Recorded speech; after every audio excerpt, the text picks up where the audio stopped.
Good morning बच्चों।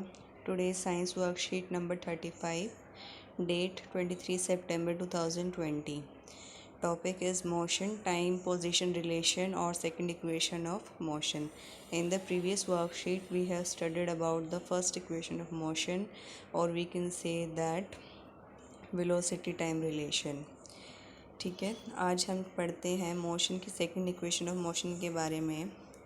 We know that when an object moves along a straight line with uniform acceleration, it covers a definite distance in a particular time interval. हम ये बात जानते हैं, जब भी कोई ऑब्जेक्ट एक यूनिफॉर्म एक्सेलरेशन द्वारा चलती है तो वो निश्चित समय में निश्चित दूरी तय करती है. This distance can be calculated by second equation. ये डिस्टेंस हम कैसे निकाल सकते हैं? सेकंड इक्वेशन ऑफ मोशन से. जैसे this is the second equation of motion, s is equal to u t plus half a t square. Second equation of motion also represents the relation between time and position of an object. Time t and position as of an object. This equation can be derived by velocity time graph of an uniformly accelerating object. ये किसके द्वारा निकल सकती है बेटा? Velocity time graph के द्वारा. ठीक है, इसके बाद इसकी डेरिवेशन हम देखते हैं. इधर से derive second equation of motion or time and position relation by graphical method. First point, इधर इसका ग्राफिकल रिप्रेजेंटेशन है, इधर थ्योरेटिकली कि हमें क्या क्या डिराइव करना है. फर्स्ट पॉइंट देखिए, observe velocity time graph of a uniformly accelerating object where u is not equal to zero. यहाँ इनिशियल वेलोसिटी ज़ीरो नहीं है, यहाँ इनिशियल वेलोसिटी की कोई ना कोई वैल्यू है जो ए से रिप्रेजेंट की गई है. From this graph you can see that initial velocity of an object is u at point A, then it increases to v at point B. यहाँ पर आपकी v at point B in time t. कितने time interval में? t time interval में आपने velocity attain कर ली. ठीक है, draw perpendicular. Second point, draw a perpendicular B C from point B on the x axis. B से C यहाँ पर ये परपेंडिकुलर ड्रॉ किया है एक्स एक्सिस पर. Third point, we know that the distance travelled by the object is obtained by the area enclosed within O A B C under the velocity time graph A B.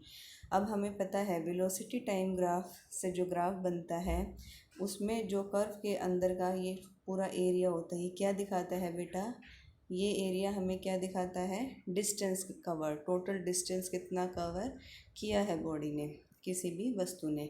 ठीक है, अब ये area कैसे निकलेगा?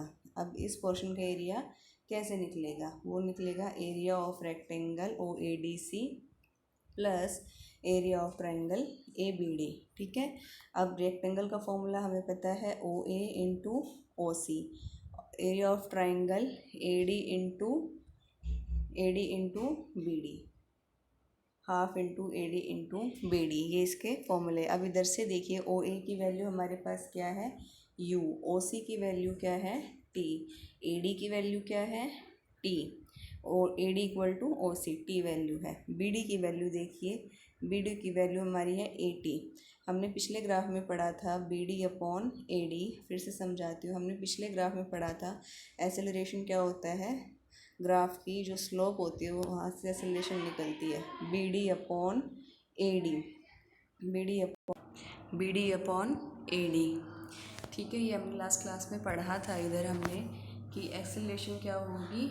B D upon A D. A D की value है t, यहाँ से बी डी हमें मिल जाएगा ए टी. ठीक है, इसलिए बी डी की वैल्यू आ गई ए टी. आइए आगे देखते हैं. अब आपको सिर्फ सिंपली वैल्यूज़ पुट करनी है. जो हमने निकाला है उससे ओनली वैल्यूज़ पुट करनी है.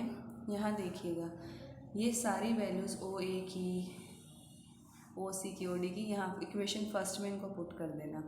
जब आप इक्वेशन फर्स्ट में ये वैल्यूज़ पुट कर दोगे तो हमें वहाँ से क्या मिलेगा? ये मिलेगा। इसको सॉल्व करेंगे जब हमें हमारी सेकंड इक्वेशन ऑफ मोशन मिल जाएगी, s is equal to u t plus half a t square. Box में ये सारी चीज़ें ये बताई गई हैं कौन सी चीज़ें क्या रिप्रेजेंट करती है, जैसे u क्या रिप्रेजेंट करती है, a क्या दिखाती है, s क्या दिखाता है और t क्या दिखाता है। आइए अब हम एक एग्जाम्पल देखते हैं जिससे हमें ये समझ आएगा।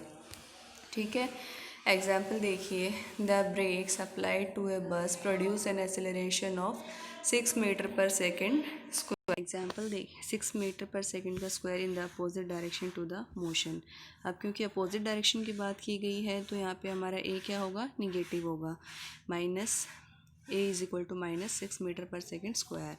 If the bus takes 2 seconds to stop after the application of brakes, calculate the distance covered by the bus in that time. अब यहाँ पर हमें क्या दिया गया है, v इनिशियल वेलोसिटी 0 दी गई है, टाइम दिया गया है 2 सेकेंड। पहले हमें u निकालना पड़ेगा, जब हमें u मालूम हो जाएगा उसके बाद हम डिस्टेंस निकाल सकते हैं। अब u हम किससे निकालेंगे, हमारी फर्स्ट इक्वेशन ऑफ मोशन को यूज़ करके। उसके बाद जब इधर से u निकल जाएगा तब हम निकालेंगे distance covered.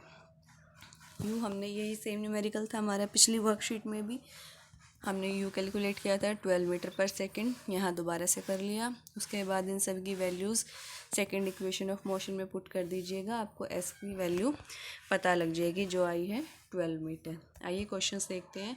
Question number first, right the first and second equation of motion.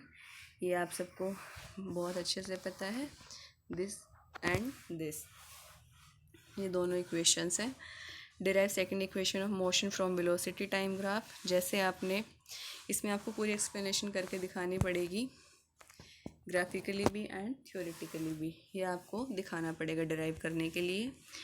Third है, a car accelerates uniformly by 1 metre per second 1 metre per second square from 5 metre per second to 10 metre per second in 5 second.